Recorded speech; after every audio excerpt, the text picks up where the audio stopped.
Treasure Island, Part 2 The Sea Cook Chapter 10 The Voyage All that night we were in a great bustle, getting things stowed in their place, and boatfuls of the squire's friends, Mr. Blandly and the like, coming off to wish him a good voyage and a safe return. We never had a night at the Admiral Benbow when I had half the work, and I was dog-tired when a little before dawn the boatswain sounded his pipe and the crew began to mend the capstan bars. I might have been twice as weary, yet I would not have left the deck. All was so new and interesting to me. The brief commands, the shrill note of the whistle, the men bustling to their places in the glimmer of the ship's lanterns. "Now, barbecue! Tip us a stave!" cried one voice. "The old one!" cried another. "Aye, mates!" said Long John, who was standing by with his crutch under his arm, and at once broke out in the air, and words I knew so well. 15 men on the dead man's chest!" And then the whole crew bore chorus, "Yo-ho-ho, and a bottle of rum!" And at that third ho drove the bars before them with a wheel. Even at that exciting moment it carried me back to the old Admiral Benbow in a second, and I seemed to hear the voice of the captain piping in the chorus. But soon the anchor was shot up, soon it was hanging dripping at the bows, soon the sails began to draw and the land and shipping to flit by on either side. And before I could lie down to snatch an hour of slumber, the Hispaniola had begun her voyage to the Isle of Treasure.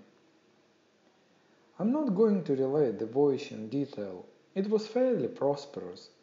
The ship proved to be a good ship, the crew were capable seamen, and the captain thoroughly understood his business. But before we came the length of Treasure Island, 2 or 3 things had happened which required to be known. Mr. Errol, first of all, turned out even worse than the captain had feared. He had no command among the men, and people did what they pleased with him. But that was by no means the worst of it, for after a day or 2 at sea he began to appear on deck with hazy eye, red cheeks, stuttering tongue, and other marks of drunkenness. Time after time he was ordered below in disgrace. Sometimes he fell and cut himself, sometimes he lay all day long in his little bunk at one side of the companion. Sometimes for a day or 2 he would be almost sober and attend his work at least passably. In the meantime we could never make out where he got the drink. That was the ship's mystery. Watch him as we pleased, we could do nothing to solve it, and when we asked him into his face, he would only laugh if he were drunk, and if he were sober, deny solemnly that he ever tasted anything but water. He was not only useless as an officer, and a bad influence among the men, but it was plain that at this rate he must soon kill himself outright. So nobody was much surprised, nor very sorry, when one dark night, with a head at sea, he disappeared entirely, and was seen no more. "Overboard!" said the captain. "Well, gentlemen, that saves the trouble of putting him in irons." But there we were without a mate, and it was necessary, of course, to advance one of the men. The boatswain, Job Anderson, was the likeliest man aboard, and though he kept his old title, he served in a way as mate. Mr. Trelawney had followed the sea, and his knowledge made him very useful, for he often took a voyage himself in easy weather, and the coxswain, Israel Hans, was a careful, wily, old, experienced seaman who could be trusted at a pinch with almost anything. He was a great confidant of Long John Silver, and so the mention of his name leads me on to speak of our ship's cook, Barbecue, as the men called him. Aboard ship he carried his crutch by a lanyard round his neck, to have both hands as free as possible. It was something to see him wedge the foot of the crutch against a bulkhead and prop against it, yielding to every movement of the ship, get on with the cooking like someone safe ashore. Still, more strange was it to see him in the heaviest of weather cross the deck. He had line or two rigged up to help him across the wider spaces. Long John's earrings, they were called.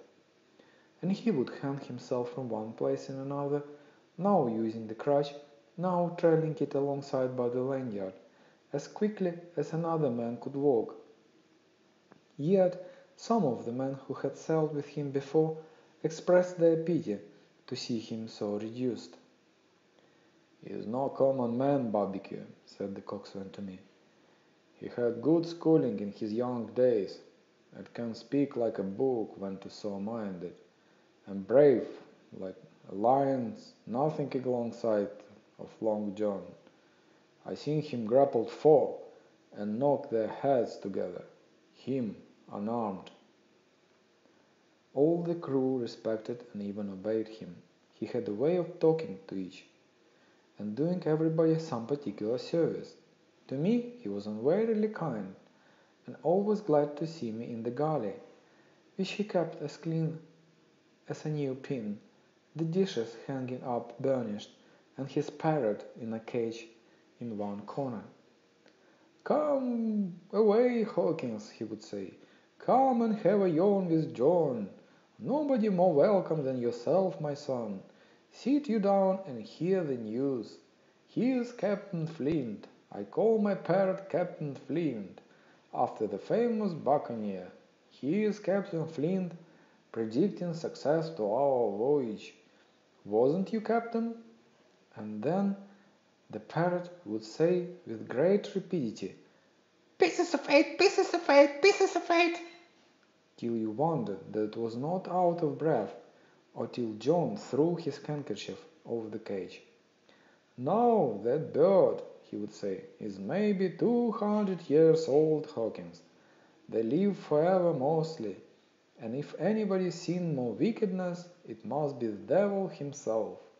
She sailed with England, the great Captain England, the pirate.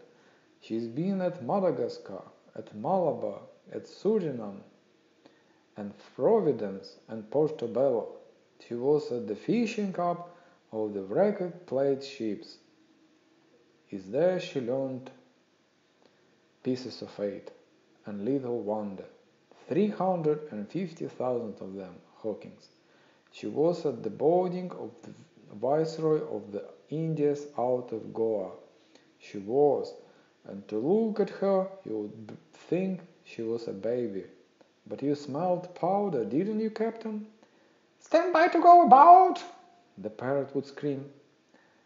"Ah, she is a handsome craft, she is," the cook would say, and give her sugar from his pocket, and then the bird would peck at the bars and swear straight on, passing belief for wickedness. "There," John would add, "you can't touch Peach and not be marked, lad. Here's this poor old innocent bird of mine swearing blue fire, and none the wiser. You may lay to that. She would swear the name, the same, in a manner of speaking before chaplain." And John would touch his forelock with the solemn way he had that made me think he was the best of men. In the meantime, the squire and Captain Smollett were still on pretty distant terms with one another. The squire made no bones about the matter. He despised the captain. The captain, on his part, never spoke, but when he was spoken to, and then sharp and short and dry, and not a word wasted, he owned, when driven into a corner, that he seemed to have been wrong about the crew, that some of them were as brisk as he wanted to see, and all had behaved fairly well. As for the ship, he had taken a downright fancy to her. "She lie a point near the wind, then a man has a right to expect of his own married wife, sir. But," he would add, "all I say is, "We are not home again, and I don't like the cruise." The squire at this would turn away and march up and down the deck, chin in air. "A trifle more of that, man," he would say, "and I shall explode." We had some heavy weather, which only proved the qualities of the Hispaniola. Every man on board seemed well content, and they must have been hard to please if they had been otherwise, for it is my belief there was never a ship's company so spoiled since Noah put to sea. Double grog was going on the least excuse. There was duff and on odd days, as, for instance, if the squire heard it was any man's birthday, and always a barrel of apples standing broached in the waist for anyone to help himself that had a fancy. "Never knew good come of it yet," the captain said to Dr. Livesey. "Spoil forecast hens, make devils, that's my belief." But good did come of the apple barrel, as you shall hear, for it had not been for that, we should have had no note of warning, and might all have perished by the hand of treachery. This was how it came about. We had drawn up the trace to get the wind of the island we were after. I am not allowed to be more plain. And now we were running down for it with a bright lookout day and night. It was about the last day of our outward voyage, by the largest computation. Sometime that night, or at least before noon of the morrow, we should sight the treasure island. We were heading south-southwest, and had a steady breeze, a beam, and a quiet sea. The Hispaniola rolled steadily, dipping her bowsprit now and then with a whiff of spray. All was drawing alow and aloft. Everyone was in the bravest spirits, because we were now so near an end of the first part of our adventure. Now, just after sundown, when all my work was over, I was on my way to my berth. It occurred to me that I should like an apple. I ran on deck. The watch was all forward looking for the island. The man at the helm was watching the luff of the sail and whistling away gently to himself, and that was the only sound excepting the swish of the sea against the bows and around the sides of the ship. In I got bodily into the apple barrel, and found there was scarce an apple left. But sitting down there in the dark, what with the sound of the waters and the rocking movement of the ship, I had either fallen asleep or was on the point of doing so, when a heavy man sat down with a rather clash close by. The barrel shook as he leaned his shoulders against it, and I was just about to jump up when the man began to speak. It was Silver's voice, and before I had heard a dozen words, I would not have shown myself for all the world, but lay there trembling and listening, in the extreme of fear and curiosity. For from these dozen words I understood that the lives of all the honest men aboard depended upon me alone.